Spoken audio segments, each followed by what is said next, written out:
That being said, we are waiting on, I believe, is it Minnesota to ready up for draft? Yeah. Gotcha. That being said, All right, so what kind of things are you excited to see for our JV team today? most likely I am a big fan. If you guys do remember from that clip from last co-stream, or my last casting, I really did like our Nico support pick. I thought that was mega. The Alco Neo Nico support Yes. is a certified classic. It is a here at banger. KU. It is a certified banger, and I'm really hoping we get to see that pulled out once again. That being said, we also had some changes. Oh, looks like draft is starting. All right, so it looks like Minnesota is going to be first ban with blue side. Let's see what they target first. I'd be interested to see what they banned. I'm expecting maybe some jungle bans, maybe some top lane bans. Wukong's very popular right now. I could imagine a Wukong ban coming out I can from 100 the University of see Minnesota. Wukong. Can maybe also see a Scar nerf. So Sejuani is definitely a target ban towards our jungler, Grand Yes, Brider. he is a Sejuani main. I might have forgotten about that. He is a Sejuani main on the ranked ladder. That being said, we also had a small change in our roster for our mid lane. It is now Frubrilis, who was the ADC on varsity, but due to some time restrictions, he did end up going to mid lane for our JV. All right, and the first ban out of Kansas Esports is Zyra. My guess is our bot lane might be a little afraid of Zyra. Yeah, it That's looks all like right. that is a She's Zyra scary to bot fight. lane. Now that Victor ban I know is a target ban for Frubilis. Frubrilis does end up playing a bit. Wow, we are speed running through bans today. We already got the Yone out the door as well. Most likely a Yone mid, if anything, could also be a Yone top. Might be a very good, valuable flex pick 2 ban on the side of Kansas to Minnesota. Waiting to see what the University of Minnesota decides to pick for their third ban on blue side. Knowing that this is a JV game and not like some LCK or LCS draft, I'm really excited to see if we deviate from any pro kind of drafts and go more in towards solo queue. I'd like to see like a Kog'Maw. I think that'd be pretty fun. Now the Mel ban comes out from the University of Minnesota, and I'm not sure if we have any practice on Mel, but that champ is scary right now. That champ or was is definitely until strong until she got hotfixed. I agree. Yeah. I still think she is very much strong. Our coach did compare it to a delayed assassin such as Zed, and everyone knows how fun it is to play against Zed. I think the Mel ban is more of a respect. And a Skarner ban coming out of the last ban for Kansas. It looks like Minnesota is going to be opening up their draft with the Jinx. Solid hyper carry, good blind pick, nothing too crazy. I would expect if they're going to go for this Jinx, some sort of peeling jungler, maybe. Or peel engage heavy jungler, like Jarvan, for instance. I could also something see along the that. Wukong as well on the B2, B3. Or maybe an Enchanter alongside the Jinx. Might just be a That would be protective very precedent. strong with Wukong or Jarvan. It does end up looking like we do take that Wukong away. Very smart draft pick by KU. Can't let them get Wukong for free. 100%. Wukong is most likely, I believe, rank 1 jungler right now. He's one of the strongest right now. S tier on almost every single tier list I have seen. And we get the Nico pick. Oh my It's god. not locked in yet. We get I the think it's Nico locked pick. in. I want to say stuff that I'm not allowed to. And the but we Nico get the pick. Nico pick. Most likely going into support for Alco Neo, as she is a certified Nico player, like we said. Certified Nico player. And I don't believe our mid laner plays Nico, but we'll have to see where it goes. They might flex it. We might have been put under a rock this entire time for our JV team, but I'm very excited to see how this draft pulls up. It is a flex pick. It is a flex pick. Wukong Nico is also very, very good together. Looks like the University of Minnesota is going to pick Gwen. Could be in the jungle. Could be topside. If it Could doesn't, maybe even be mid. that is true. We'll have to see where that goes later. If it in the does end up draft. going topside, what are champions that one would not want to go into? Because I know she's getting to like the Ornn and the Cassante. Mostly, I think any fighter would be okay into Gwen. Gotcha. I'm not super well versed on my Gwen matchups, but I could see something like. Never mind. Hold on. So this does look like it might be a Gwen jungle. We are picking up the Scion. I heavily doubt this is a Scion support. It's interesting to pick Scion on blue 3 when you give red 3 the immediate counter pick to that top lane. Agreed. And then we can ban out some of the roles that they haven't picked, like supports. We could pinch their support pool right here, assuming we pick top lane on red 3. It's also really interesting to see the Gwen. Maybe Gwen is good into Wukong. I don't really know if that's true or not. I'm unsure, but it looks like we don't pick top lane and we instead go for Caitlyn for our ADC. Interesting draft order. Stop man bus. Interesting draft order, at least in my perspective. I really think we should have pinched the top lane matchup. Maybe we want to just give our top laner a bit more resources. I do know that Give Ash ACOG does have that clutch power. He does have that. He does. He does have that aura behind him. So maybe we want to just give him as much resource as possible. But to we do maybe end solo up carry. pinching the support pool by banning Lulu. Lulu Jinx, very strong. I can agree with that. Lulu with Gwen, also, again, very strong. And I would be surprised if we don't ban another enchanter. I'm with our looking last towards ban. the Seraphine ban. Seraphine most likely, in my opinion at least, makes a lot of sense, especially with a Jinx, Gwen, and Sion. We already have this team that wants to go in. They want to go. They want to right-click forward. A set ban is interesting. Does Give Ash ACOG even play set? I don't think so. Okay. But we do end up banning Milio. I think that's a very good ban into Jinx. Milio ban does make sense, especially with their comp as well. Enchanters just seem very, very strong with this comp that Minnesota is drafting up right now.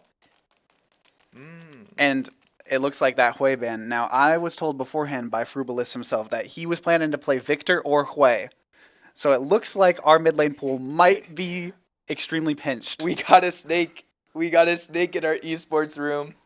Got to air it I out could believe right now. that we Kansas JV will pick their top laner here. That's my hope, so we can see their whole draft And get a for pick for mid Frubalist to pick his best champion. We do Garen. we do end up seeing our top lane picked as Garen is picked over for the side of KU. Garen is never going to be killing Sion in like mid to late game unless he's uber ahead. I think it's an even lane. I They think both it's get an to even farm the lane, wave. They yeah. both get to scale up. I think it's a matter of who gets the proxy better. Yeah, maybe. We'll have to see. definitely have to see how it goes. And they do end up picking Seraphine. My worst fear has come true. No! Seraphine is definitely a really, really strong pick here, especially with the Gwen, Jinx, and Sion, just enabling them completely to just do what they want to do. Especially with the amount of utility Seraphine can bring in with a Sion. Both can combo their Rs. And then we do look like we are just going to be using a very stable blind pick mid with Syndra. Yeah. That being said, I'm really interested to see what KU does in response to this comp. This comp does seem very, very strong. I would say the University of Minnesota's comp is very stable, whereas the Kansas comp so far, even though we haven't seen the mid lane, is very volatile and has the chance to get a lead early and then snowball the game. 100%. I'm very worried that if we don't get that lead early, then we will most likely lose this game just to comp diff. It's possible. And it looks like we're going to pick up Orianna. Orianna Wukong, strong combo. Especially with the Nico. Wukong goes in with the clone. You throw your Orianna ball on the invisible Wukong, and you get a free Orianna ult on their whole team. 100%. Looks like KU does want to be looking towards more of these like sort of pick-oriented play styles with the Wukong and Nico. I think they got a mix of both. They got right? a mix of both 100%. I think that's something that they're going to want to do because when I'm looking at how these both of these teams could possibly team fight, yes, the Orianna, Nico, and Wukong have big circles for ults. However, those can easily get shut down by the Gwen and Sion. And alongside not even the Seraphine just to make sure that they're still healthy on top of that. So That's I very think true. I do believe that team fighting is a bit scary for KU. We'll have to see how the cookie crumbles, you could say. 100%. That is just how the cookie does crumble. So shortly we'll get into game, and it'll be a fun game. Yeah, we'll 100%. see what happens. We'll see what happens.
All right, cool. Welcome back. The game 1 has started off. It looks like we are going to be looking towards a 5-point on, well, an altered 5-point on the side of KU and Minnesota. That being said, it looks like we are looking for these mid-brush priorities over just looking at the mid lane, which can be a bit iffy in case the enemy team did want to walk through the mid lane into these bushes, which right now is completely fine. Yep, it looked like we're just hitting a 5-point, trying to get some vision here in the enemy blue side. Looks like we don't drop any of our wards. It's interesting. We do end up taking a little chunk of health onto the side of Orianna. I'd really like to see if this Orianna does back in time. Looks like not. We are going to get a ward on the Raptor Pit, and that completely gets... I believe blue side didn't even see that ward get placed down. A little bit jobless in my opinion. That only shows the Raptor Pit and nothing else. But maybe we'll get some information later in the game 100%. on where Gwen is. Any information is still good information. Any information is good information. We can always extrapolate from data, right? Mm-hmm. About 2 minutes 30 is when the junglers will roam from one side of the jungle to the other, and if they haven't picked up Raptors, we can assume that they're on the other side moving to it, and vice versa. So real quick, what are your thoughts on this mid lane matchup? This mid lane matchup is just, there's nothing to watch in mid lane. I agree with top lane. So maybe we'll get some action in the bot lane here. Hopefully. Are going to be bushies, and Caitlyn does end up taking a little bit of... I'm really... Oh, the Nico is a caster minion. That's why. I was also curious where the Nico was. So we are going to get a little bit of trade onto the Jinx. Some poke back and forth bot lane. That being said, not too much going on. Mid lane is just a handshake lane. Top lane is just a handshake lane. Looks like both junglers are going to be clearing towards the bot side of the map. The bot lane for the University of Minnesota is going to hit level 2 before we do, and then we hit level 2 while they're going at us. Looks like we're not even looks like Minnesota's not going to be able to punish as hard with this level of priority. He was able to fend off a little bit back. Nothing too much going on. Some heavy poke coming on down in bot lane. Are seeing Jinx get down to half HP. Has to pop the barrier. Looks like a fair, actually a positive trade in the side of KU. I would say so, yeah. A summoner for a whole lot of nothing? Yeah, 100%. Seems like a good trade for us. Nico getting a little low, but has popped some potions.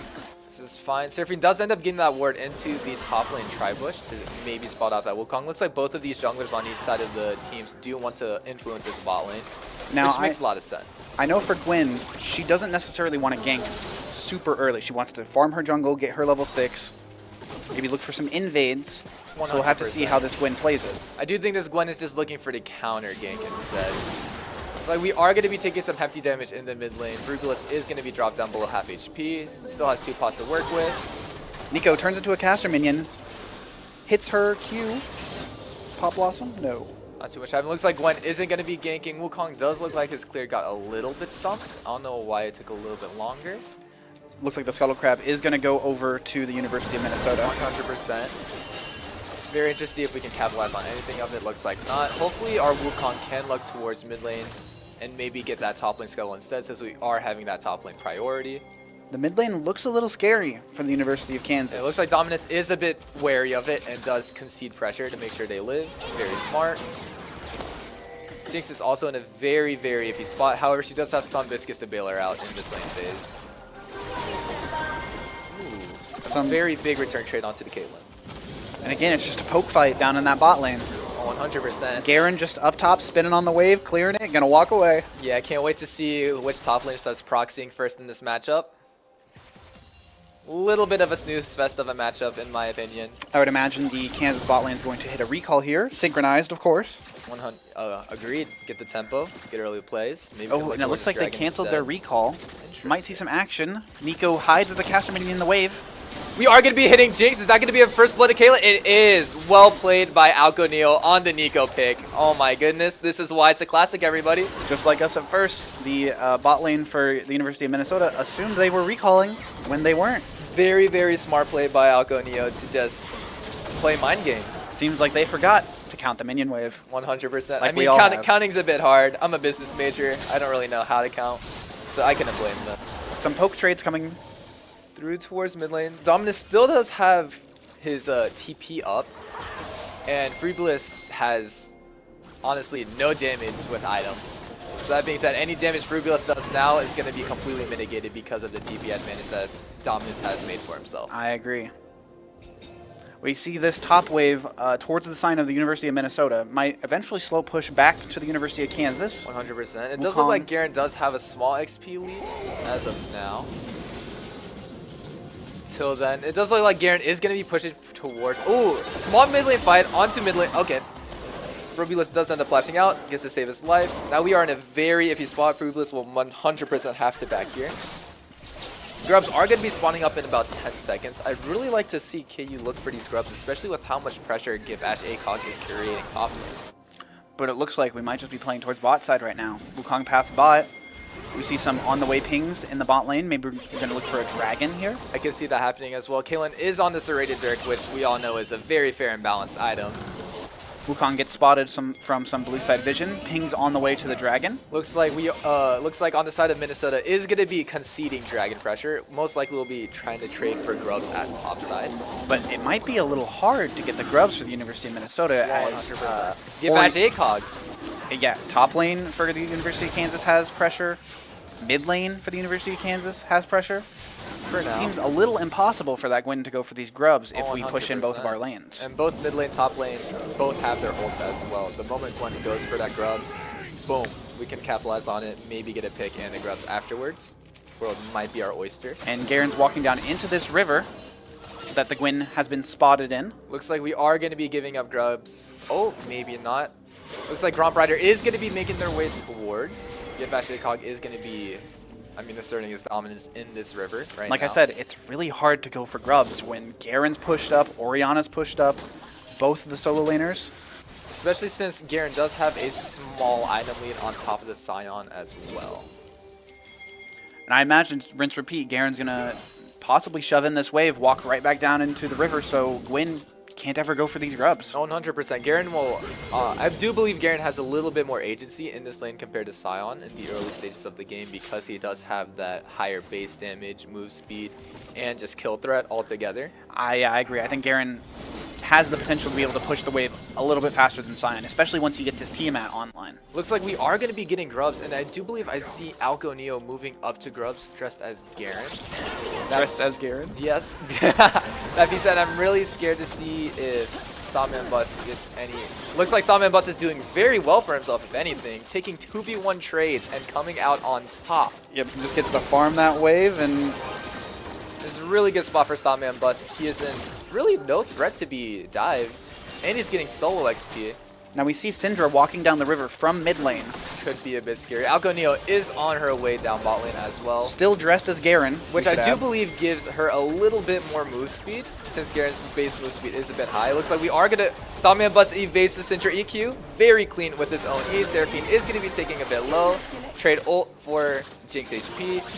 Some nice poke onto the side of the University of Minnesota. In a from very, Caitlyn. very good spot for balling to be at. Seraphine will most likely have to back here. Like I said, Hugo is going to be finding a small little trade on the Syndra. Now, like Someone someone, getting traded back as well. like someone in chat said, let's hope if we get the feats, Hugo doesn't rush tier 3 boots. I 100% agree. Tier 3 boots is 100% a bit of a bait as of now, especially after the hot fixes and nerfs. We are going to be getting Jinx barrier under tower. Gwen is going to be ghosting in using ult. Kaylin does end up having to use flash. We get an eco heal out. Pop Blossom comes through. Gwen is going to be caught out. Looks like she is going to be rooted and trapped. Oh, what the? Well, looks like we're going to be looking back at bot lane again. Jinx is going to be taken out of 1 HP. Seraphine does end up coming back to lane. She does still have her ult and exhaust, so I don't think we are going to be getting anything out of bot lane here, aside from some sums. We are going to be looking to fight mid lane here. We are going to be collapsing onto Syndra. We have Wukong ult coming through. Most likely we'll have to use Syndra Flash as well, which happens through. Okay. A little preemptive Oriana ult from Frubulus in the mid lane. Syndra had already flashed. Syndra had already a flash. Yes, 100%. We did end up committing 2 ults. I'd rather we commit 1. However, it is okay. I'd like to commend the bot lane, the Kansas bot lane, for surviving that Gwyn gank. That Gwen gank was insane. I will say Alco Neo with the Nico. The Pop Blossom The Pop saved Blossom saved the play. Yeah. See, Gwen uses her W too early, uses her ult and ghost. Gwen won't have this up, I believe, for the next grub fight. No, I read the timers wrong. She will have it up for the next grub fight. Now we've got Tiamat on Garen. Garen can push waves pretty fast once he gets Tiamat. And looks like Stan is going to be looking towards this Heartsteel as well. I'd really like to see how much pressure Givash ACOG can squeeze out even more in this top lane. I'd really like to see if he maybe start proxying, because at this point in the game, I could see Givash ACOG 100% 1v1ing Gwen. It's like we are going to have a slow Moth by bot. Exhaust comes out. Nothing too much happens. Seraphine is going to be taken down to lethal. Yep, a big fight happened down there in bot. It looked a little scary for the University of Kansas, but we came out on top. Looks like we are going to be maybe looking towards a forced dive. Gwen is coming down to respond. A quick little trade top lane for Garen. Looks like Gromp Rider is going to be staying. We might see a tower dive coming through. Alco Neo is going to be taken down to lethal. This gets cleaned up through the Gwen ult and Jinx ult. That's about it. Looks like we might have played a little too far up. A little bit scary. Looks like Givash ACOG is finally going to be proxying this top wave thing. Good. Seraphine is going to be taken down to 1 HP. Stopman Bus is just going ham on this Jinx and Seraphine. Yeah, he's popping off. Yeah, this maybe Caitlyn R3 was... I might just be dumb. Good thing we picked Caitlyn R3. We didn't pinch this ADC pool. Now Wukong is staying bot lane here, wasting a little bit of tempo. Looking like to maybe shove in that wave, since we do know that the Jinx and Seraphine did reset. Ruthless is going to be taken down below half HP, so he's going to reset himself. And yeah, proxying. Looks like Garen gets to be the first person in this matchup to proxy, so I can definitely see for the foreseeable future in this lobby that Garen's going to be running down Sion. Wow, really, really good mind games by Alco Neo, just to always be dressed as a minion when you least expect it. Get some nice free poke onto that Syndra. 100%. That completely stabilized mid lane for Frugulus. And Dragon goes over to the side of the University of Kansas. In a very good spot. I believe that is going to be 3 objectives, which is 1 point towards our feats.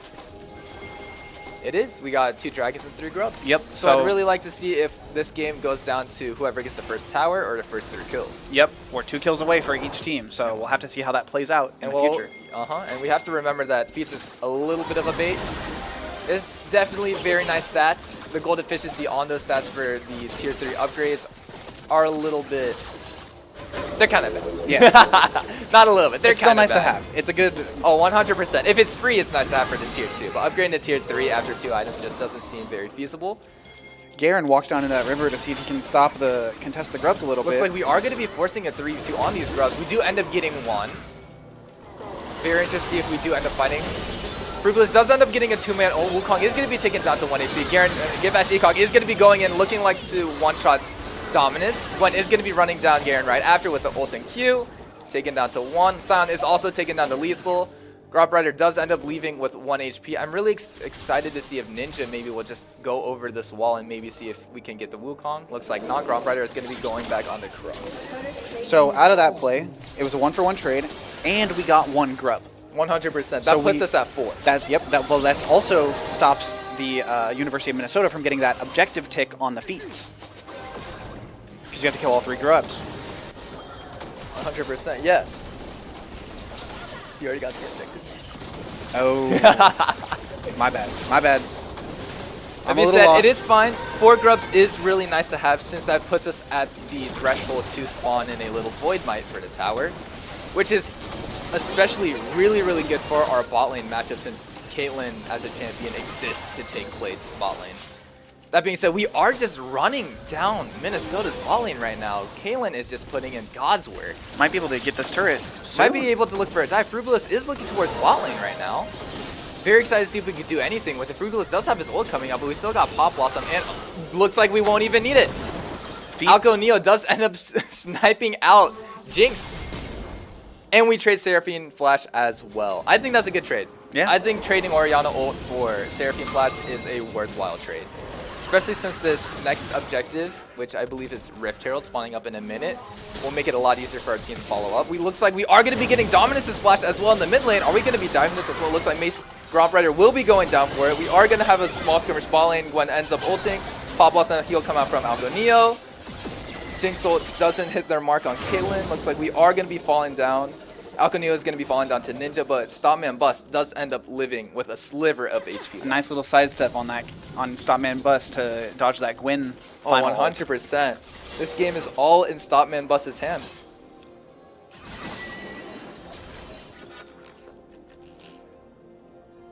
All right, we'll have to see how the game progresses now. Jinx and Seraphine have taken over mid lane. I would imagine we respond with sending the Kansas bot lane also to mid lane. Looks like we are going to be seeing items coming out onto everybody in this lobby as well. Alchemy on the Proto Belt, really, really big. Looks like Wukong finished their Trinity Force and Garen on Stridebreaker. Looks like Frubulus is going to be looking towards a more stable sort of build with the Archangels. Now, let's quickly mention the feats did go to the side of the University of Kansas. 100%. That means we are going to be getting these tier 2 boot upgrades and possibly maybe a tier 3. Hopefully not after 2 items. Let's hope that we wait a little bit for those. Looks like we are going to be swapping lane assignments. Frubulus still does seem to be mid lane, so Dominus does have a chance to maybe do some meaningful damage onto this bot tier 1 tower. A quick little trade topside. No damage goes on the Scion because his shield is just that strong. Looks like Ninja 0501 is going to be looking for a Rift Turtle. Looks like we are going to be able to pick up Seraphine outside in the river. Seraphine caught out. Nico hits that root, and what are you to do?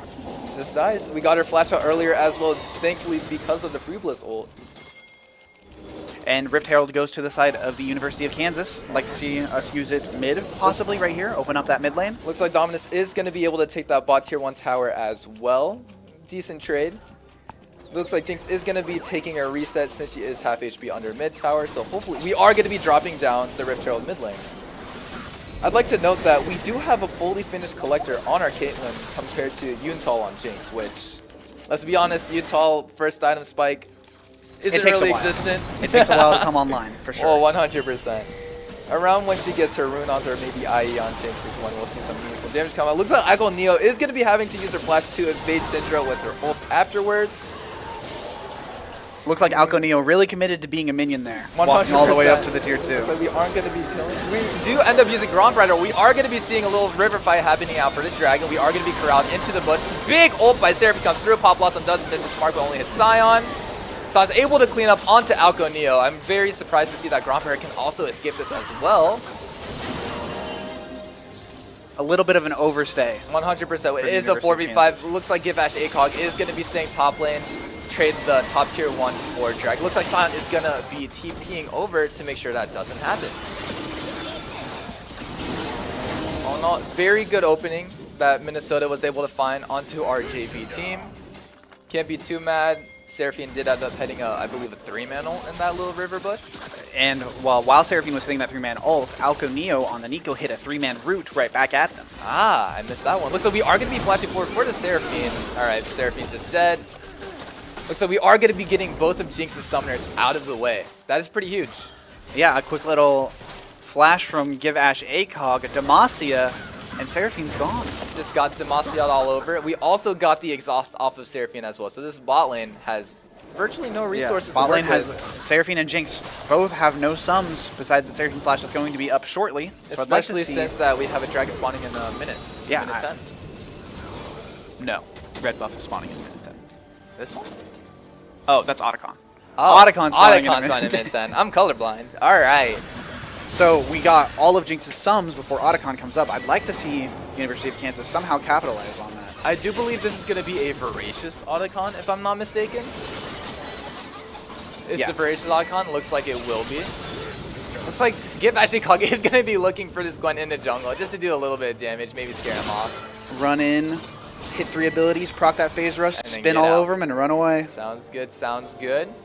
Looks like we aren't going to be giving up this top tower so easily yet, which is completely fine. Mid assignment is both mid laners and bot. Looks like the Syndra is going to be looking towards a Cosmic Drive as well. It looks like the University of Minnesota, well, previous to this was putting a lot of their teammates in the top side to get ready for this Otacon that's going to spawn soon. But now it looks like Gwen's bot side, Jinx's mid, might be free for the University of Kansas to get some vision. Might be fine. Stompman Bust does get the first move, especially since he's a lot stronger at Kaylin at this given point. Looks like Gwen is also going to be bot lane. So it looks like KU will be getting this Otacon most likely uncontested for the most part. Seraphine caught. Seraphine does end up getting caught out. We just have to use her flash and ult to no avail. Ends up dropping. I'd be very, very surprised to see if Minnesota even tries to contest this Otacon. Yeah, it looks like this Otacon's going to be free for University of Kansas. Bot has no sums for the University of Minnesota. Yeah, 100%. Looks like we are going to be losing mid-tier 1 to the Jinx, which is completely fine. Sion staying around, maybe going to look for a steal Quite on this possibly. Otacon.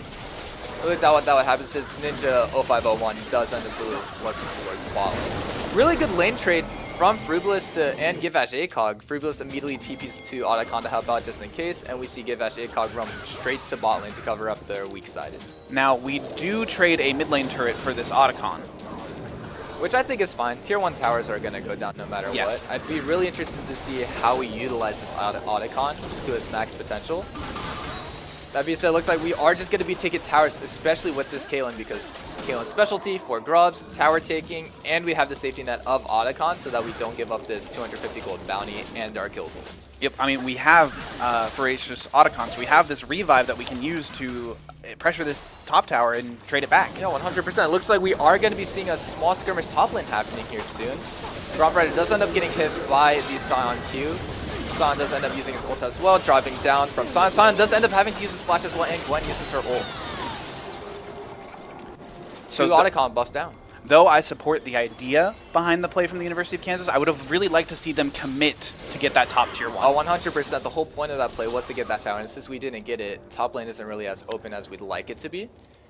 I'd also like to see if maybe we could have done that a little later, since Dragon's only spawning in a minute 30. These Sion ults and Gwen ult is going to be up before that Dragon fight happens. Yep, and top tier 1's going to go over to the side of the University of Minnesota. Looks like Givash ACOG is going to start going towards top lane.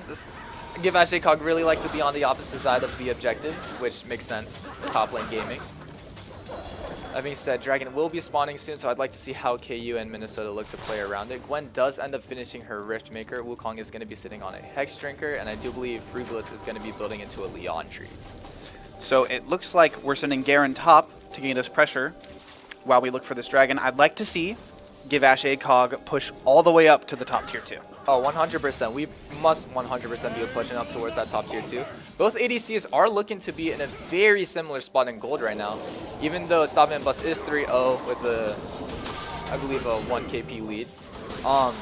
Jinx was able to get a lot of solo waves, and I believe, what, 1 or 2 turrets? I think it was a mid lane Just turret one only. mid lane turret. That's a lot of gold over to the Jinx, so that gold is pretty much neutralized. Can we see the gold values shown? Yeah, only 500 gold. So we are going to see a little mid-river fight happening out. Gwen does end up having to use her ult. Wukong does commit back with his ult as well. Ooh, Frugal's ult does end up hitting the both bot lane. Seraphine ult does in retaliation his 3. Nico Pop Blossom doesn't really commit. Garen ult does end up finishing. I forgot who it was. Sion ult to retaliate. So we are going to just see a very big bloody skirmish. Right now it is 3 for 3. Givash ACOG is running for his life on a sliver of HP. Freebliss hiding in the Raptor Pit with a ward. Looks like he is going to be just chased down. A really big fight there. Going, I would say, the way of the University of Minnesota. Oh, 100%. Seems like we underestimated how big the Seraphine ult could really be for them. Oh, 100%. The fact that the Seraphine was able to get, I believe, another 3-man ult in that river just shuts down our comp completely, especially since that just stops Alco Neo from doing what she wanted to do. She can't Pop Blossom Proto Bell forward and hit their entire front line. And without that valuable space that Alco Neo can make on the Nico, it just opens up the Gwen and the Jinx to just Hail Mary alongside Syndra as well. Yeah. This is a very big multi-threat comp. So Gromp Rider is going to be finding Dominus in the Tri-Bush. Caitlyn ult to come through as well. Caitlyn ult does do the enough damage to make it lethal. Collects the Syndra, and now the fight looks a little hard for the University of Minnesota. 100%. It looks like Givash ACOG is going to be TP'd towards this mid lane minion. Hopefully gets a big flank onto the Seraphine and Jinx, or just pushes the wave. Looks like we are going to be playing this matchup a bit, or this fight a bit slow. It is a 4v5, so we aren't in any rush to force anything to happen, and it looks like Minnesota will be conceding this Dragon. Dragon goes over to the side of the University of Kansas, and that play worked in our favor. Oh, 100%. The Dominus, the Syndra, pushed a little too far on the bot lane and got caught by Wukong and got traded our life. Oh, 100%. We do see Chemtech Dragon, so sadly Chemtech as a soul kind of sucks. It did end up getting buffed. I don't know if we are on that patch yet. Like Silent Ult will be going top 2, maybe shut out this wave afterwards. And Garen just gets to walk away. to our worst fears, Mr. Kui in our chat was talking about Hugo not building tier 3 boots after 2 items, and yeah, looks like our worst fears have come true. So, my opinion, as long as he doesn't give Void Staff next, it's okay. Yeah, I don't think he will be building Void Staff, since this entire team is kind of squishy. It looks like we are going to have a small fight in the blue side river. Seraphine does end up having to commit her flash and ult, which whiffs on Give Ash ACOG. Give Ash ACOG is leaving with a sliver of HP, end up using the Gwen ult and Jinx ult just to secure. Alco Neo is going to be getting chased down by this Gwen. I believe she will drop down as well. Looks like they're going to be looking for more. Stompman Bus is on the backside. Looks like Garant Rider is going to be there to make some space for Stompman Bus. Looks like we are going to be on top of the Jinx as well. TP coming in from Syndra into the mid lane. Hex Drinker is popped. Looks like Garant Rider will 100% fall. And honestly, that could have gone a lot worse. It looks like we are going to be trading, what, 3 for 2? However, that's a lot better for 2 for 0. Yeah, I agree. A big damage coming out of Caitlyn. Saving that fight a little bit for the University of Kansas. I believe that, does end up getting caught out. Does have to drop barrier. Looks like they aren't going to be able to follow up onto the Caitlyn. Freebless is going to find a 2-man ult. I don't think it's going to do too much. Son is going to just tank everything in front. Seraphine is going to be dropped down below half HP, and they are going to back off. I'd say that's all right for us. Oh, I think it's fine. Obviously, best case scenario, we don't die. Yeah, but I mean, we used all of our ults there, a lot of our abilities there to stop the University of Minnesota from getting our mid lane tier 2. Which is good. So we saved the mid lane tier 2. It could have been worse. 100%. Gromp Rider 100% was able to make a saving play, getting onto that Jinx, getting her flash. Alongside Stompman Bus just being strong enough to capitalize with that space that Gromp Rider was making. Looks like we are going to be building towards an LDR on Caitlyn. Now, Baron is spawned. 100%. Looks like both teams are going to be looking towards the Sion. Does still have his TP. Looks like Gwen is going to be having to use her ult to get out of this fight. Gromp Rider spawns into his own as well. Gromp Rider is going to be taken down to lethal, I believe. Cleaned up by Jinx. Give Ash ACOG is going to be running down into the Jinx. Hopefully he can secure as well. Through the exhaust and Jinx barrier, Give Ash ACOG is able to kill Jinx. What a champion. Looks like Sion is going to be ulting down towards mid lane. And wow, again, Alco Neo is just one-shotted. The Freebless is also going to be hunted down as well. Is this most likely going to be a 4-man? This is going to be a 4-man wipe. This Sion is massive. Looks like Baron surely going to fall to the University of Minnesota. 100%. This Sion just completely shut down Alco Neo. She can even flash, can even heal, can even ult. Now, we were getting control of that river with our vision. And I think we just went in a little too far. I agree. A little bit too far, especially into a small choke against a Gwen, Seraphine, Syndra. Yeah, I'd like to say we didn't have to commit.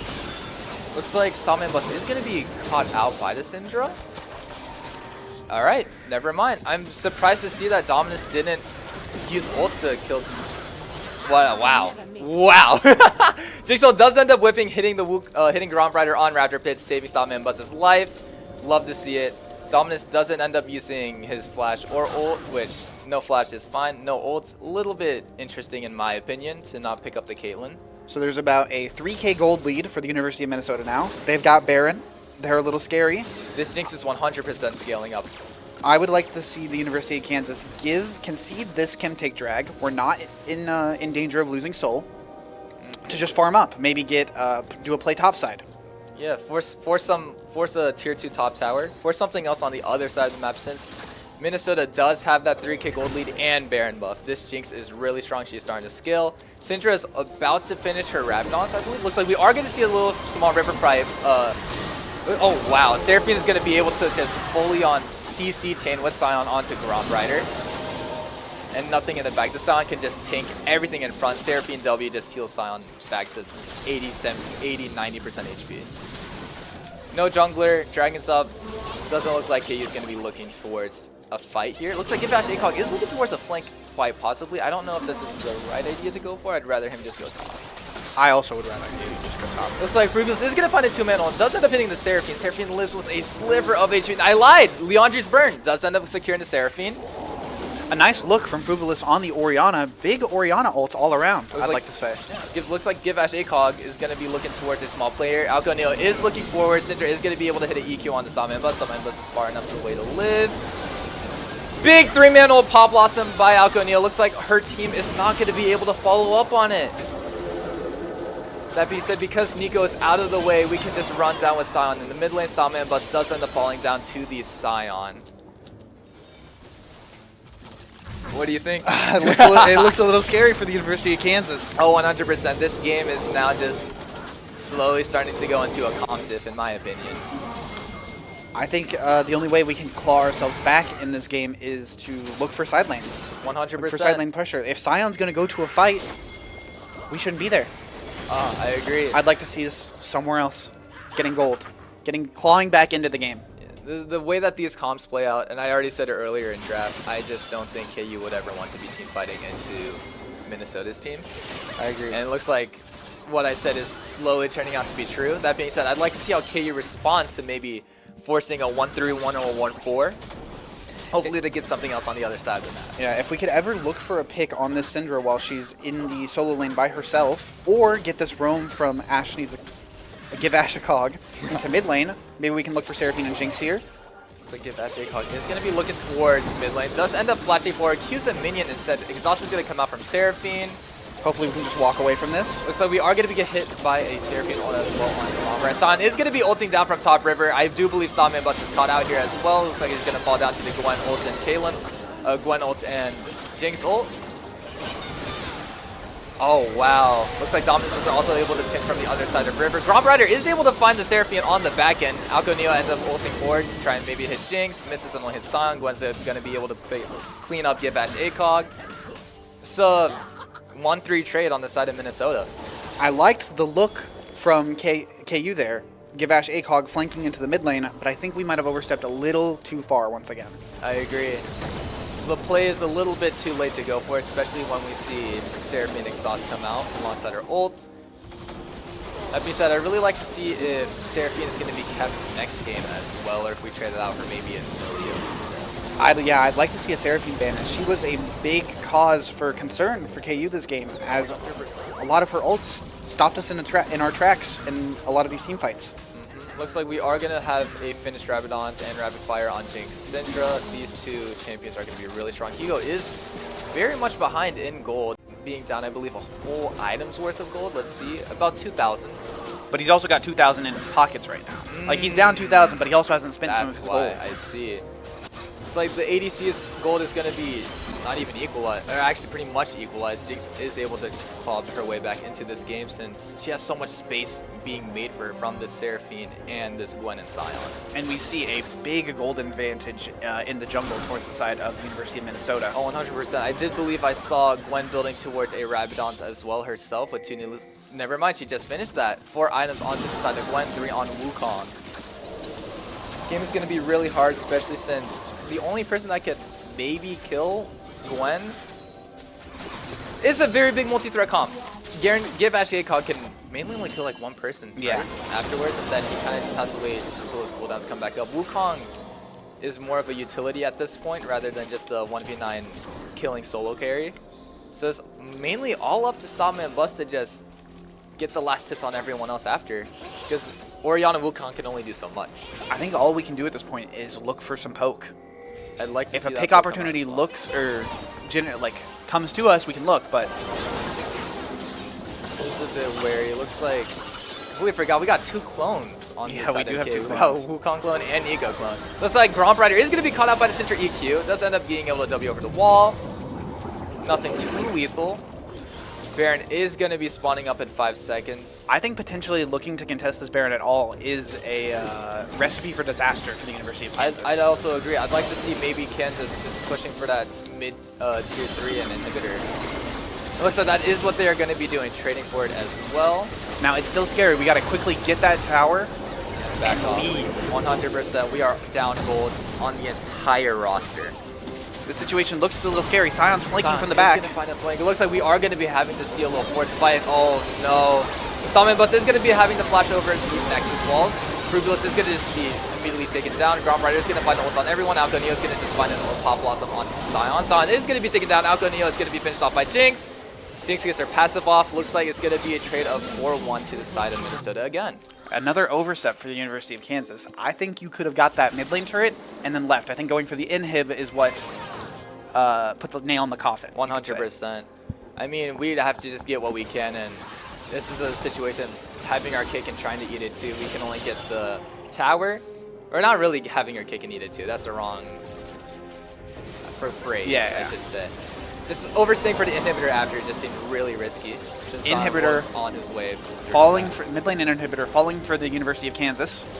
100%. It looks like the University of Minnesota is going to try to close this game out. We'll have to see if they can do so with their Baron minions. Looks like it's going to be possible since the only ult we have on side of KU is going to be Orion and Kaylin. They're spawning up in the next few seconds. Drop Rider is going to be taken down to lethal by the Gwen ult as well. And that is going to be game 1 to the side of Minnesota. All right, well, what are your thoughts? We definitely had a chance in this early game. Yeah. Like you said earlier, we had a much more volatile draft, and we could definitely see it happening in the bot lane. We just weren't able to keep that momentum. Yeah, I think we just might have overstepped a few too many times. Let's hope in the next game the University of Kansas can play a little bit more controlled, play a little slower in their team fights, and see if we can get some victories. Yeah, 100%. Against the University of Minnesota. We'll see you guys in the next game draft.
Welcome to Summoner's Rift.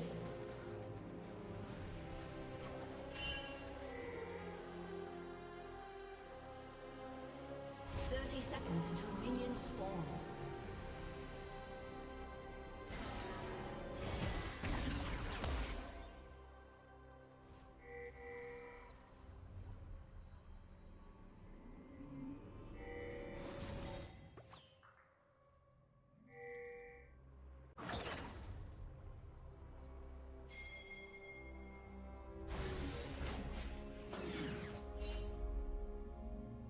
Minions have spawned.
Turret plating will fall soon.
Hold on, we are unsure whether you can hear any of us. We might be experiencing Yeah. some technical difficulties. Technical difficulties. Alright, well, looks like we are going to be getting top tier 1 from Hui and Wukong as well. Nothing traded on side of Minnesota. However, it does seem that this Aurora is really strong and she's most likely going to be looking towards her Storm Surge. That being said, Hui is going to be looking towards Leandri. So Hui is going to be looking for more of the DOT burn damage. I think it's the other way. I think it's supposed to be not green.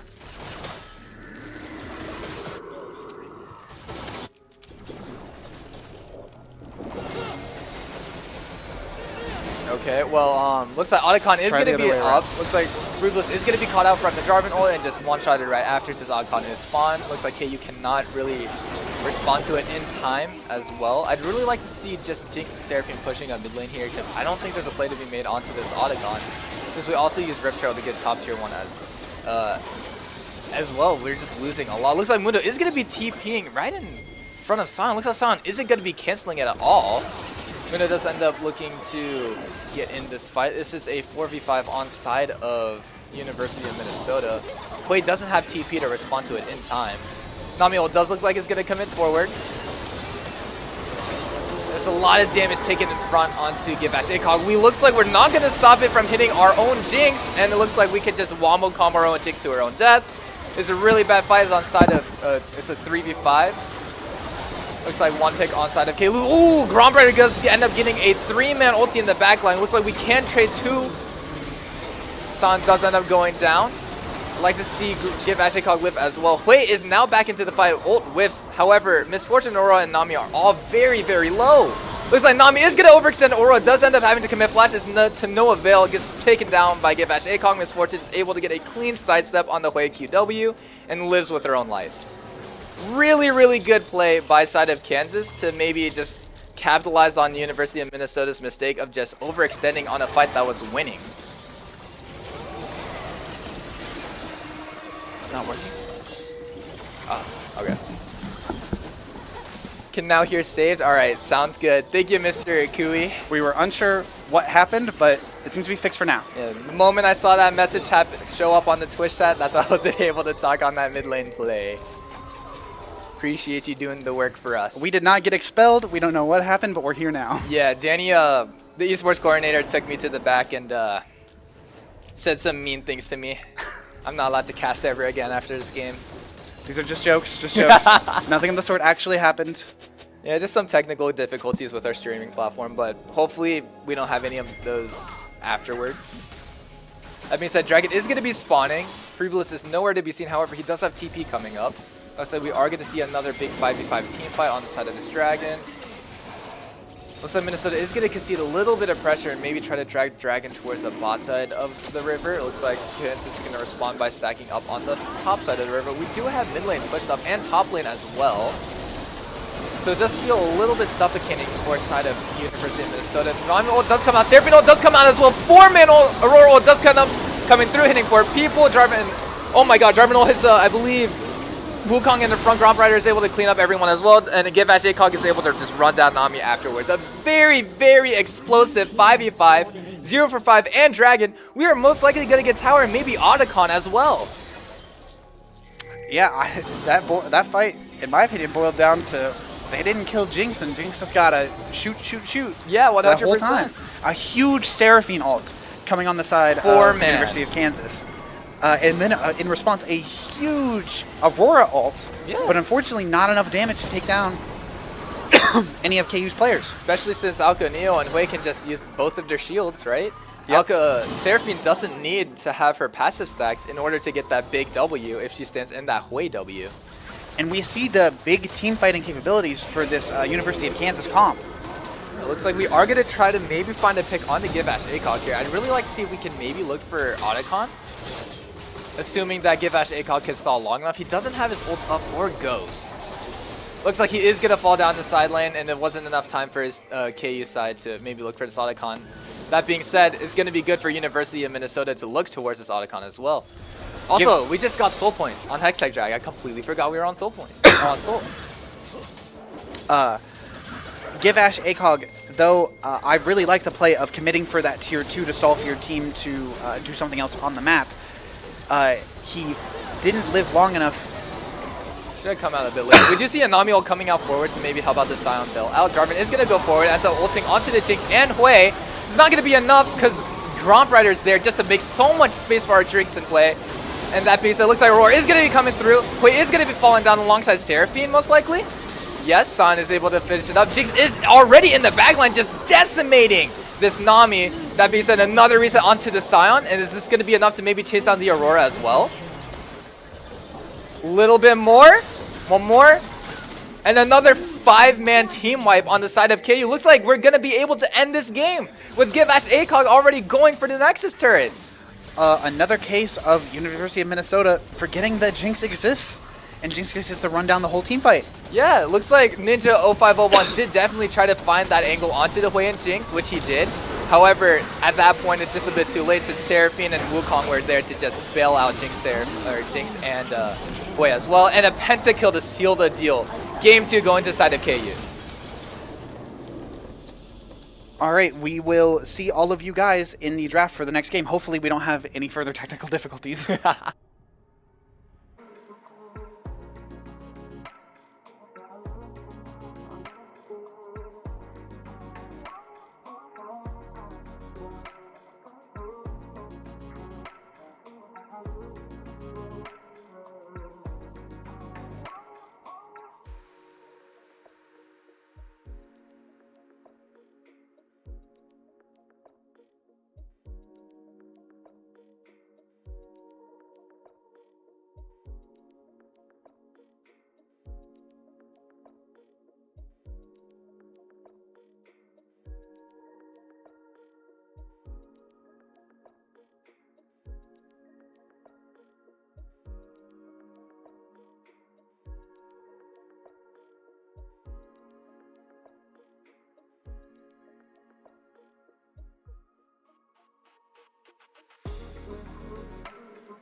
And as well. It was really interesting if we maybe ban out Wukong from the side of Minnesota. Since we did pick it the first 2 games, we are prioing Wukong on Grom Rider. Like we do still end up banning Mel. Same 3 bans from the University of Minnesota. Let's see if Kansas is going to mix it up with this last ban. Yeah, are we going to maybe take away the Jinx, perhaps, from Minnesota? I know both teams really do like that. It looks like we are. Hey, I really like that ban. I like the Jinx ban. This gets rid of ADC and pinches the ADC for side of Minnesota, especially since they're on blue side. If we can get another game of that guy on Misfortune, we'll take it. Yeah, we'll take it. Looks like we are going to be losing out on Seraphine, though. Not really something I like to see. Yeah, it looks like maybe these teams have both finally realized how huge Seraphine has been In each game. in each game. In each and every game. This Seraphine character is really, really strong. That being said, I'd like to see how we maybe respond to the Seraphine pick. I do know Alco Neo doesn't really like playing any sort of hard engages like Leona or Nautilus. But Nico's always open. Are we going to pick Zeri? Are we going to see a Zeri Yumi game? I do know that Yumi is really, really good right now. It might be a Zeri Yumi game out of the University of Kansas, and that would be really fun I to think see. it'd be really fun to see. I do know Stopman Butts is really good at Zeri as well. I remember when he was auditioning for the team, I got to see him first, or I got to witness firsthand him playing Zeri, and it did not look like fun to play against. Let's see if we get a Yumi pick. Looks like we are going to be prioring Wukong. I am fine with that. Wukong is still definitely a really strong pick to take. Now, I don't know how the matchup or like the lane is for Zeri to have a Braum support, but Braum is open. I know Alco Neo might not be The biggest Braum player. biggest Braum enjoyer. Looks like it is going to be Caitlyn Seraphine. That is not a fun lane matchup towards Zeri. And another Scion pick for the University of Minnesota. These guys are Scion merchants. Yeah, for good reason. That champion is really strong since there's also no systemic way to deal with any HP scaling. Lulu picked over for the University of Kansas. That's just fine. I can see that as well. So we are going to pick Lulu Zeri. So that being said, we are 100% weak siding bot lane. Yeah. No But- doubt in my mind. Let's not forget how big an enchanter is for Wukong as well. 100%. But I'd say that's more to the later stages of the game because I'm going to be honest, if it comes down to a 3v3, any jungler with Seraphine Kaylin, I think was going to It win. is. Yeah. You're not wrong there. Yeah. I'd say with Yone ban and Hui ban coming out. So it looks like our mid laner and top laner still have to come out, whereas top lane and jungle has to come out for Minnesota. So allow me to give you a little cook here. I know that the University of Kansas, I believe, has played a Silas game in Scrim for the JV team. I believe I could be wrong, but I'd really like to see a top lane picked here on Red 4 and then save a Silas pick for Red 5. I like that. So we can take the Seraphine ult, use it for ourselves. Silas is definitely really, really synergistic with Wukong, Lulu, and Zeri. I'd also like to maybe see... Well, I mean, just the ults as well, the amount of value you get with Seraphine ults on your team alongside maybe a Scion ult to help maybe just combat that front line with Silas, Wukong is very, very valuable. However, I would like to see what we pick it to top lane here, I guess. We saw the Mundo first game. Volibear. I like Volibear. I like Volibear. The king of top lane, you could say. Yeah, it's a polar bear. At least when I play him, the king of top lane. And we know how you go on Volibear. The amount of games we've won where you go 12-0, 3 levels up on the enemy top lane. This Volibear champion becomes oppressive. We'd like to see he Ashley gets a Cog run over this Scion with Volibear. Is it this matchup also decently favored in Volibear? For early game, definitely. Okay. For like early to like until Scion gets super online to where no one can kill him. Then that makes alone. sense. That's just like Scion in general. But that's nice to hear that Volibear can definitely hold his own But against Scion. if Volibear can get a lead early and really deny a lot of waves top lane against the Scion, that can have a snowballing compound effect. Yeah, because Volibear is just a really good snowballing bruiser in the top lane. You can't really kill him. You need at least like 2 or 3 people. This guy heals perma. He can tower dive for free with his ult. Takes tower, or he can leave as well. A Kane. Okay. Kane picked for the jungler for the University of Minnesota. Really Very interesting. Interesting. What I do you, don't really know what to think about Kane here. I don't really see. The only time I ever see Kane in my games is when I get unlucky enough to get Karismai on my team, and then I just want to cry. What are your thoughts on this University of Minnesota draft? I think it's It's just what they've been doing, right? You just get your ADC on someone. The Silas. Hey, the Silas that's is out. exactly what we wanted to Silas see. is out. Silas picked for the University of Kansas. I don't know how the matchup goes for mid lane, but a great counter pick for this Seraphine. So I can tell you from first-hand experience, this matchup in the mid lane is definitely a lot more skill reliant on the Silas. Yeah. However, if Silas and both Syndra are, it's up to the Silas, right? Yeah, it's up to the The Silas. Silas has to be making the plays because the Syndra can only react to it. She has to save her E, and if she ever uses her E, Silas can go in and just kill Syndra for free. With that being said, it all just comes down to how well Freebliss can maybe keep his HP up and how well Syndra can just keep Silas at bay. That being said, I will tell you a nice mechanic is that the Kayn, if this Kayn does go red form, Silas taking red form Kayn ults is massive. That is a crap ton of healing for Silas to stay in the fight. All right, we will see how this draft works out when we get into game.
All right, welcome back. We are now in the final game of KU versus University of Minnesota. We are going to be starting on red side, and it does look like we are going to maybe look for a mid lane cheese with Sion here. I'm not too sure. Yeah, it looks like the University of Minnesota possibly stacking in the topside jungle, topside river. A little bit worried. Silas spots them out. Looks like we are going to be able to avoid it completely. Thank God. I would really like to see Silas walk away. Ooh, I am so happy that he missed. I am so happy that he missed. A little aggressive out of Frubalus. Very, very aggressive, and that would have been disaster if that hit for us. The aggression is good. I like the aggression. I think it could be toned down. Let's think about it a little more. Yeah, 100%. We know that their entire team's nearby. So really quick, I really like the Volibear pick into Sion. However, I would have liked to see a different rune choice, potentially. And what would that rune choice be?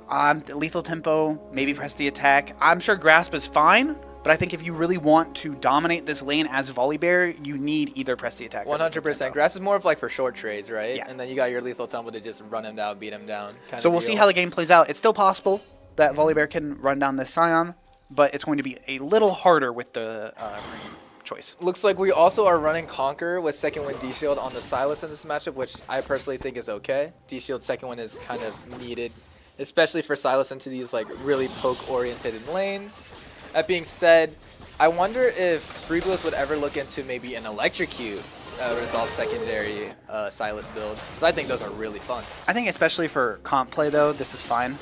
100%. Like the Conqueror, D-Shield, Revitalize, it's very safe. Yeah. He can survive the lane, get to the stage where he can take Seraphine ult, and It's win the team classic fights. for a reason. It's the bread and butter for a reason. That being said, he's most likely going to be building towards Proto Belt. I believe Zeri's going to be going towards a Static Shiv. I'm really interested, build path-wise, to see what Give Ash ACOG goes. We do know that there's a Rod of Aegis Navori build. We also know that the Baus likes to go his Cosmic Drive build as well. Or maybe we just see a classic tank build. Yeah. We'll have to see. I'm leaning against not the tank build, but I don't want to see a tank build. let's see. I need to see Give Ash ACOG just be a polar bear in real life. Do as you believe. We are going to see a small trade onto mid. This is what we need to see as mid lane. As Silas, the only way Silas can ever survive in a poke lane like that is by going for HP trades. And Silas is a champion that can almost always come out on top in these trades because of his W. And that he always has enough DPS to do a bit more damage before he gets outranked. Yeah. I'd like to say the onus is on the University of Michigan's bot lane to do anything in this bot lane. Oh, Zeri and 100%. Lulu just want to farm up, get to the point where they get the items and they can 1v9. Oh yeah, 100%. They're on a timer. Speaking as a Caston main on the ranks ladder, the issue isn't winning early game, it's surviving it. And after that certain point where Zeri gets her, 3-item, 2-item core with Infinity Edge, Static Shiv, and Runons, game's pretty much over. You're never killing that Zeri unless Zeri screws up herself. Yep. So we are going to see another trade mid lane. We are going to take another tower shot. Little bit iffy on side of Frubulus. A little bit scared. King can definitely come after Skullcrab and maybe set up for a dive. I do wonder if Frubulus is going to reset now and TP back or just thug it out. I'd like to see either a reset into a TP back into the mid lane, stabilize, or pop his potion that's in his inventory. Looks like he just did. Get some health back, and that's what he does, and I think he'll be okay. Yeah, both jugglers are going to be pathing towards the opposite sides of the lane. It does look like Kane is almost always about 10 seconds ahead of Gromp Rider in clear speed. Looks like we are going to have to drop Ghost to avoid this gank top lane. Another small skirmish happening bot lane. And this fight top lane that we didn't get to see because we were watching bot lane, still going on. Looks like Give Ash ACOG was able to survive. Yeah, and splashes do come out on side of Caitlyn as well. Wave is pushing in as well. I would want to see if maybe Gromp Rider wants to stay or he just doesn't concede his tempo. Looks like he's not. Volibear able to survive that top gank, very important to his game plan. 100%. If he was to die there, it would have been detrimental to his tempo and lead. His tempo and lead, yeah, or his ability to generate himself. 100%, because Volibear already has a slight advantage in this matchup, and for him to just die there in the top lane would have just got rid of that slight edge that he already has. Said, Freeble's doing a really good job of just staying healthy in the mid lane. What we need to see, Zeri is going to be taken down to a quarter of HP, a little less. Really, really scared to see what happens. Another really big trade by Seraphine as well, with the wave shoving in, not a cannon wave. So most likely we're going to see Stopman must miss maybe half an entire, a wave and a half. Actually. Wave and a half, yeah. Wave and a half. But in this case, it's just what you have to do. He had put 100%. himself in this situation. It's just what has to happen. Lose all the minions and die, or just lose all the minions? I would like to see, once this wave state gets reset for Give Ash ACOG, him letting the Scion or baiting the Scion to use his abilities on the wave so it can push into him, instead of just raw pushing the wave every single time like he is. 100%. The moment Give Ash ACOG can maybe freeze wave outside of his tower against Scion, what can Scion do? He can really as Volibear, look for some trades on the Scion. And Or maybe even getting call it himself- jungler as well, Yeah. and then after that, go into an invade with Gromp Rider. So that reset that Zeri and Lulu had to take for the side of KU allowed the University of Minnesota to take the dragon, get ahead on this objective, get ahead on objectives. But while this is all happening, Wukong's on the opposite side of the map, taking jungle, and hopefully he's going to look for grub soon. Yeah, makes perfect sense. I mean, we kind of knew this was happening. This is Zeri, Lulu. These are weak side champions, right? Yep. Give dragons, use your Top lane pressure. which top lane pressure. KU drafted very well. We're drafting Volibear and the Scion. We have Wukong and the Kayn early. This is what you want to see when you are weak-sided. And we are able to secure these grubs for the side of KU, I believe. Yeah, 100. This is going to be 3 grubs on side KU. We are going to lose our entire blue side jungle to the Kayn. However, I don't think it's too bad. Mid lane is just a little bit scrappy, but it's all okay. Kayn is going to be taken down to a quarter of HP. Kayn is bot, looking to gank Zeri and Lulu. Polymorph comes out. Lulu flash, gets to walk away. Looks like we are going to be able to live. Sadly, it is Zeri Lulu, so they can't really retaliate as much as maybe like an Ashe or Braum could. But we were However, able to survive. Yeah, and surviving is all they need to do, because once this hits the later stages of the game, Zeri Lulu becomes Exodia. Monsters. Yeah. Wukong is topside. Volibear still looks like probably pushing in the wave. That's A-okay. I mean, it's a little hard for Volibear, since if he always has a passive up, that wave's always going to be pushed. You can just wait. It's okay That to is drop true. one minion to let your passive fall off. I don't think Give Ash ACOG is going to be doing that at all.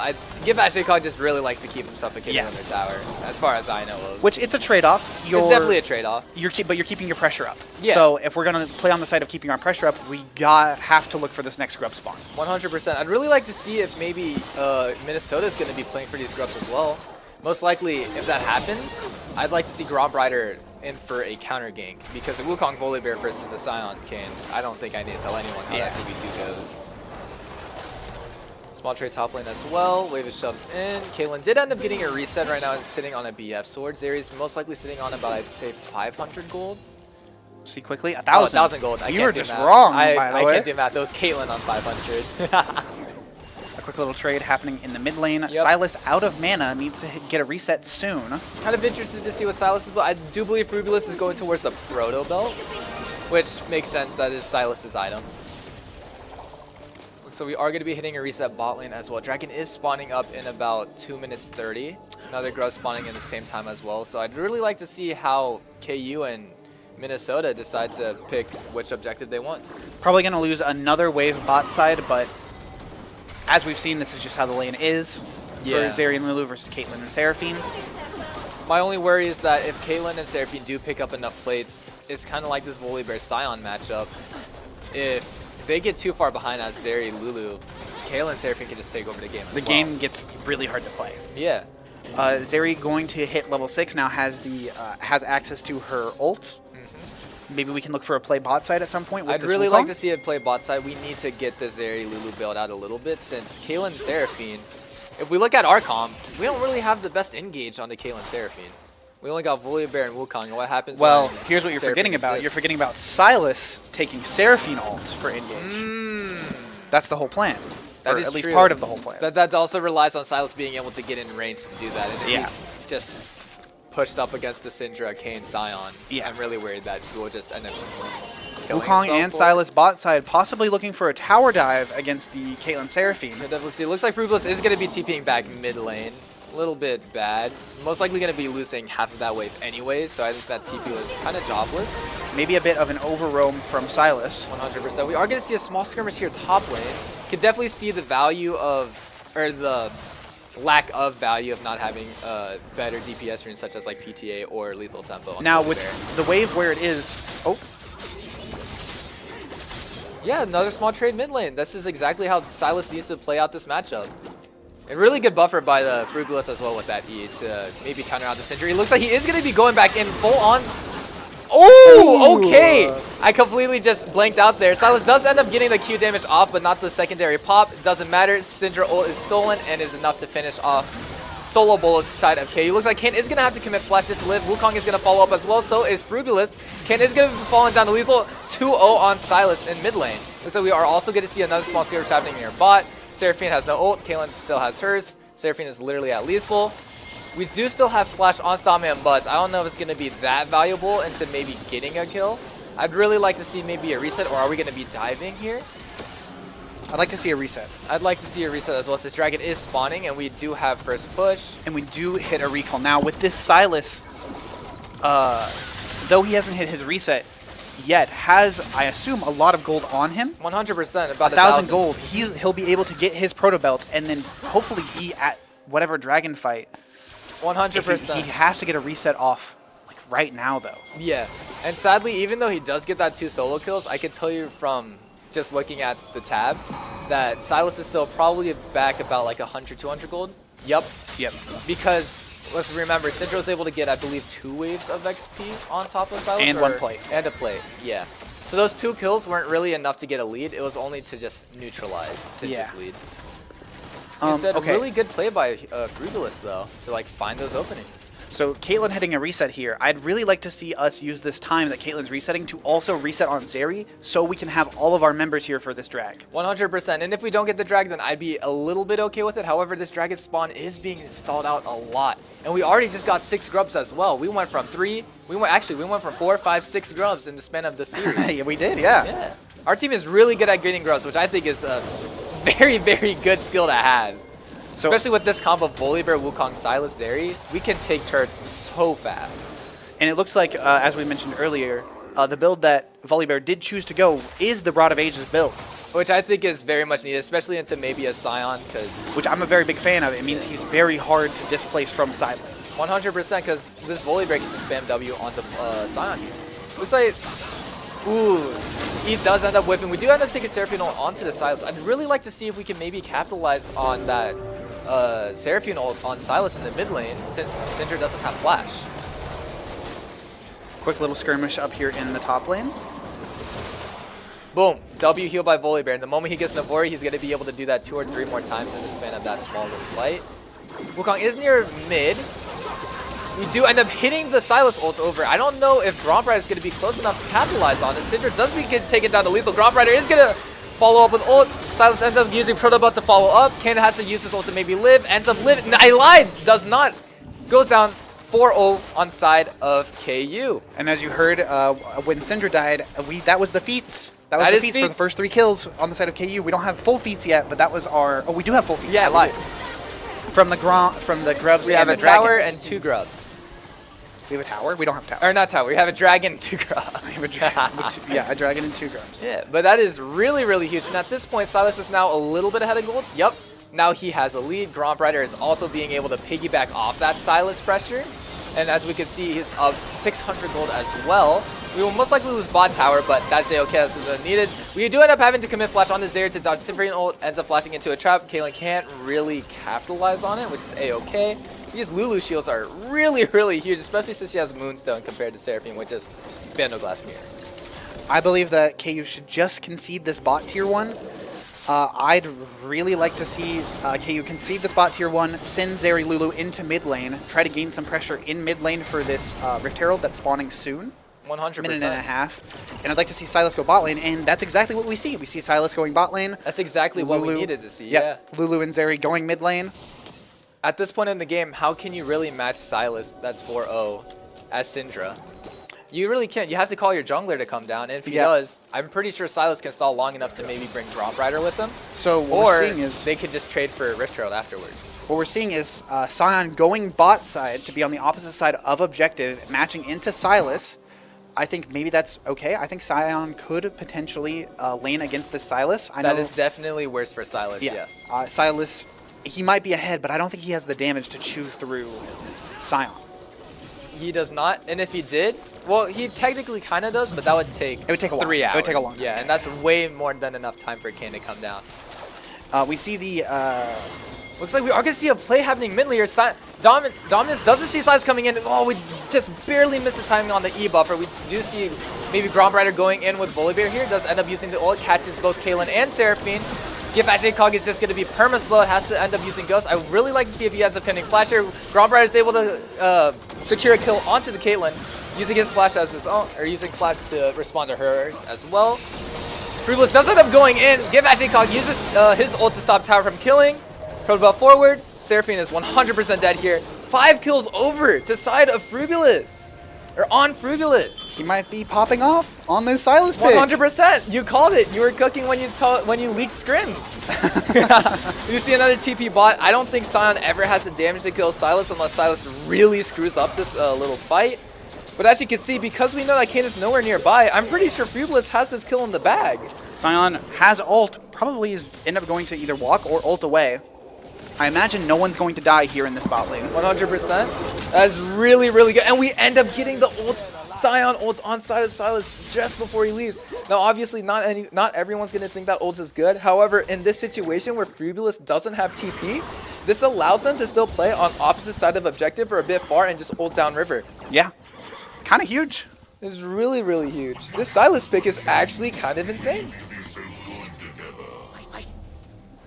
That being said, we do see, I believe, a 300, 400 gold lead on mid lane. Another 1,100 gold in the jungle.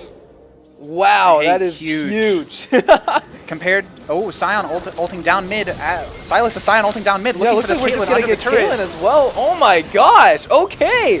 We do end up having to commit flash onto the Silas with, all right, 2 flashes for Silas alongside the Dominus using his ult. Zeri does end up being able to run down Seraphine right after. We do trade 2 for 1, however, that is a big shutdown going over to Dominus, which definitely bails him out and puts him back into this game. Yeah, at the end there we saw Zeri with her pea shooter shooting that Seraphine until she for a couple hours.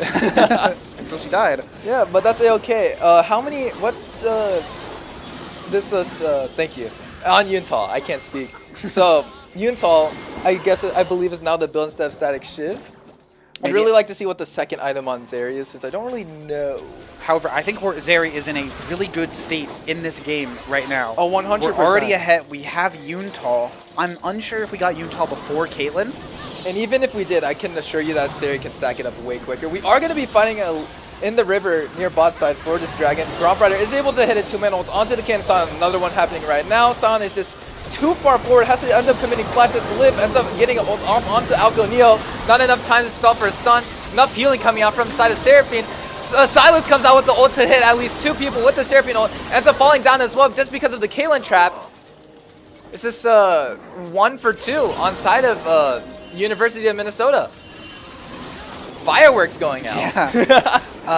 It looks like we overcommitted a little too much in that fight. Wukong looking for Seraphine. Little bit scary. Most likely will be getting run down by the enemy team. Looks like he did want to maybe look for a pick or maybe a steal on Dragon. Probably should have done that a little bit later. A little bit of a Hail Mary. Volibear walking up towards Dragon. I'd really like to see them leave. Nothing happening. Unfortunately, I think we played that fight a little too fast. I'd also like to say that Seraphine, the amount of value, like we saw this happen in game 2 when we were in blue side jungle. The amount of value Seraphine can generate just by keeping people alive is insane. Looks like I give Ash ACOG, didn't find a flank onto the Kaylin in the back. Doesn't look like he's going to follow up, so Seraphine is nearby, and the trap, well-placed trap can also deter as well. Kaylin does end up living. Though we played that dragon fight a little too fast, you might have noticed that Volibear was tanking for a long time. This Volibear build, though it looks like it shouldn't be that tanky, is extremely tanky and takes a long time to chew through. We saw in that fight, Lulu used her ult on Volibear, lived even longer. Yup. Actually didn't even die while in that fight. Both enchanters are putting in a crap ton of work to keep their team alive. Looks like Ken is going to be looking forward into the mid lane fight. Ends up ulting onto the Zeri. Grombrider is going to be coming down nearby. We end up having to use splash onto Zeri. Gets hit by the Seraphine ult. Looks like Grombrider is going to be able to get 3-man ult twice, and Frubulous is able to find a TP flank behind. Kayn is going to be dropped down to lethal. It doesn't look like he's going to die. Freebless does end up using a... Oh my gosh. All right. Little bit of a misplay. Freebless does end up using a Kayn ult last second just to live. However, Stopman Bus does end up killing the Caitlyn right beforehand, so he can't get the full heal out of it. Kayn also ends up living with just a sliver of HP left. Frubilis held that Kayn ult for a little too long, I think. I honestly think it's a little okay, as long as Stopman Bus doesn't end up killing the Caitlyn afterwards. Yeah, there was a couple turret shots that Silas just didn't have to take. That is also I would true. think, because all he was doing was using his like base Silas auto attacks while waiting for more damage to go down. 100%. Does look like we might find a pick onto the Kayn here. He ends up missing his Q over the wall, ends up getting the auto attack off onto the blast cone, ends up having the... Oh, I lied. Gromp Rider uses Splash to confirm the kill. Sion has to give this up as well. I'd really like to see if we maybe go for Otacon here since we got a pick on Kayn. I don't think we can go to Otacon. It'll do way too much damage to us And and Kayn's take way up too in long to 30 take, and seconds, Kayn will come back up.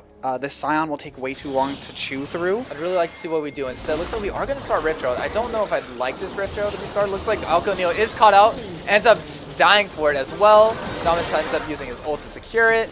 Now it's a 4v4 with Kayn spawning in a lot quicker than Alco Neo. Unfortunately, go ahead. Looks like we are going to send University of Minnesota is going to send Caitlyn down to mid lane to save the tower. Looks like Freebless is going to try to find an engage onto the back line. Ends up getting responded by Sion ult to his face. But just look at how much HP this Silas can save up. Seraphine with another big 3-man ult ends up being able to help confirm the kill onto the Silas. Give Ajaycog ults for it. Same thing with the Gromp Rider. In the back line with Stopman Bus. Stopman Bus is a little bit pinched with the Kayn. Kayn needs to live long enough to maybe get his E up to survive. Ends up having to pop barrier. Kayn does end up getting his ult off just in time. Looks like that's going to be a 4-1 on side of University of Minnesota.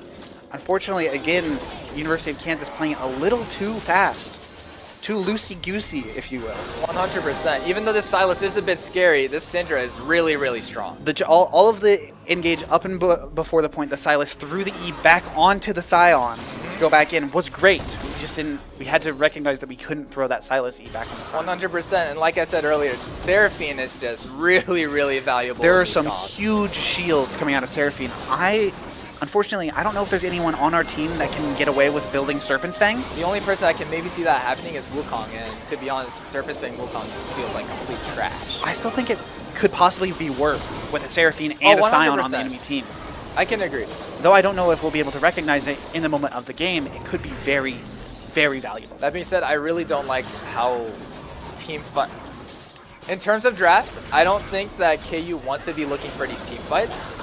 This is Until we get way later in. I think once we get 100%. later into the game where Zeri can sufficiently pop off. I think it's still a bit iffy since this Caitlyn is a bit strong as well. We can't forget that Caitlyn hits like a truck mid lane. That is true. But I'd like to see for picks, since we do have a Silas Wukong Volibear, these are pick characters. I mean, they can still team fight. Yeah. However, with the ability that Freebless is hitting these E's, I think we need to be in the side lane bringing Gromp Rider with us.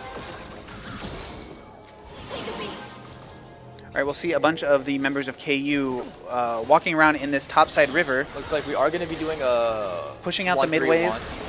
Probably, I'm assuming, to get this wave push for the dragon that's spawning in 10 seconds. 100%. It is an Ocean Dragon, and Ocean Dragon by far has one of the highest win rates out of any other dragon. We do have TP advantage on Volibear.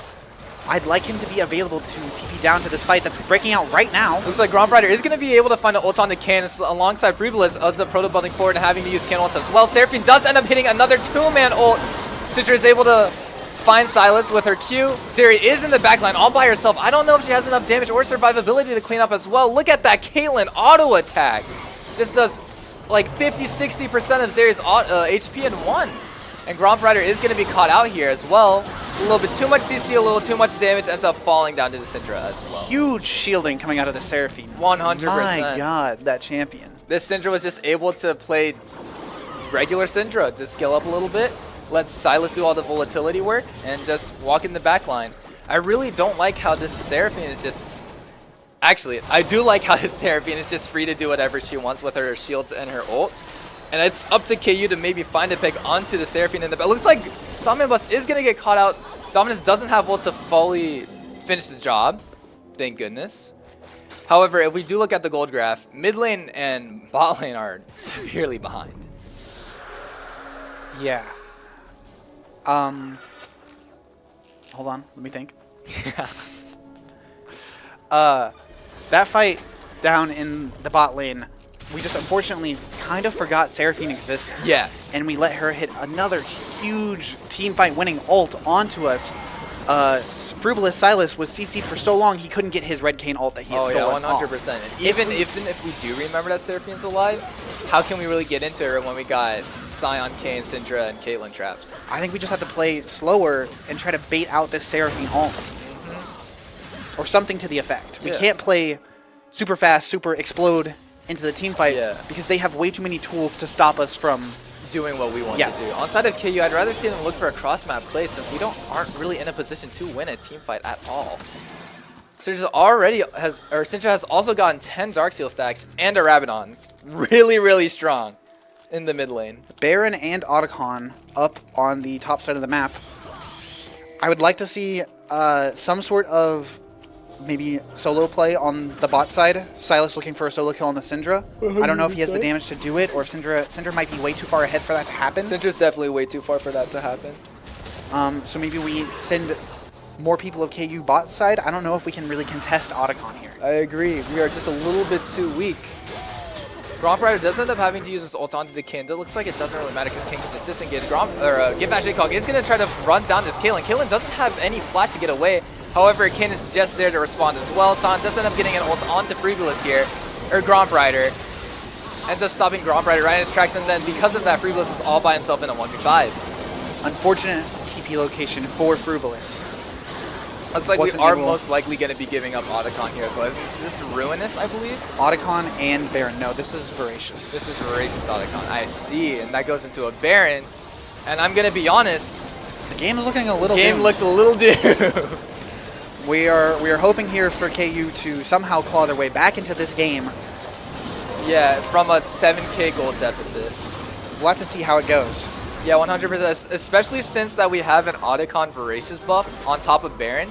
I do believe that how this mechanic works is that even if you die with the Voracious buff and Baron buff, you don't lose the Baron buff. Yeah, because you don't go into you don't go into a death die. state. You don't go into a death state. You go into this withdrawing state where you're not actually die. You're just intangible, and then you get sent back to the spawn. 100%. I'd really be surprised if University of Minnesota didn't really do anything with this Baron Otacon Voracious buff. This is just a perfect spot for them to be in because Dragon spawning up in 2 minutes. They force something out at about minute 30. When Dragon spawns in about 30-40 seconds, then they just get infinite tempo even if they die for the Dragon. Zeri possibly getting caught by Kayn just gets to get over the wall and be A-okay. I'd really like us to not try to fight at all. 100%. All if anything, fights, we're going to have to give up this soul. Yeah, all fights look really scary for us. I agree. So I'd like to see us turtle, try to get some gold, claw our way back in the game. Volibear walking a little too aggressively, gonna get caught. Is gonna get caught, ends up dying to the Syndra ult as well, even though he ulted himself, it just wasn't enough. If you're gonna walk that way, you gotta ult before you get stunned by that. 100%. If you're gonna walk that way at all, actually. It was scary. Syndra EQ does end up hitting onto Gromp Rider and Freebalist. Seraphine ult as well to respond, however, it doesn't hit anyone. Kayn flanking onto the Lulu. Lulu has to flash. And KU just feels suffocated in this spot. Hassan can just take up so much space in the front. Freebalist does end up going back in. Ends up trading his life, and I believe this game is over. Looks like the game might be going to the way of University of Minnesota. 100%. We played a good game, ended up having a decent early. Gromp Rider is here to try to maybe do something with the ult. It just isn't enough. Seraphine just has too much healing alongside her W and Redemption. This is going to be game 3 over the side of University of Minnesota. From the casters here at the University of Kansas, we'd like to say GG to the University of Minnesota. Yeah. It was a fun 3 games to watch. And we'll see you here, I believe, Monday for Rocket League? I believe so. And then afterwards, we'll see you guys here again for Border Clash. Well, there's some more streams before Border Clash, but we will be streaming our Border Clash event against Mizzou. Sounds good. Thank you all for watching the stream, and we will see you in the next one.